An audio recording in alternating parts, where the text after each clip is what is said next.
Багасы өсүмдүк жана жаныбарлар сыяктуу эле жандуу жаратылыштын бир бөлүгү болуп эсептелинет. Ал жаныбарлардын акылы эмгектенген сүйлөшө алгандыгы менен айрым маалымат бардык жандуулар сыяктуу эле адамдардын жашоосуна тамак, аш, аба, суу керек. Адамдын дене түзүлүшү башка жандуу организмдерге караганда татаал. Ар бир органдын өзүнчө түзүлүшү болот, ар биринин өз милдеттери бар.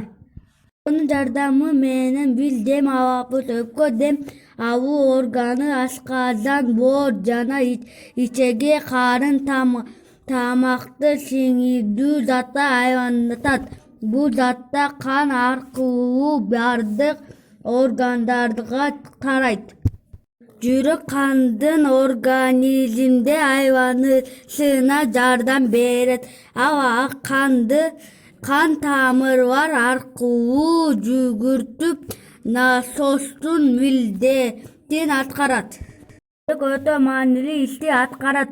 Кан бөйрөк аркылуу өтүп, зыяндуу заттардан тазаланат. Анан ал заттар өз жолдору менен организмден чыгып кетет.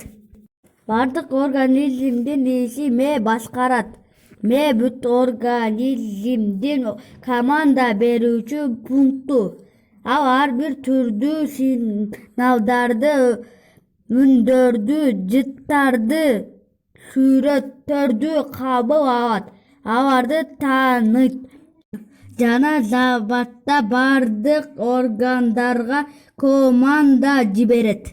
Адамдын денесинин түзүлүшүн адамдын анатомиясы деген илим изилдейт.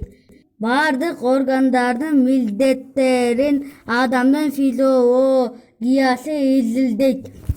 Ден соолукту сактоо жана чыңдоо жөнүндө илим гигиена деп аталат.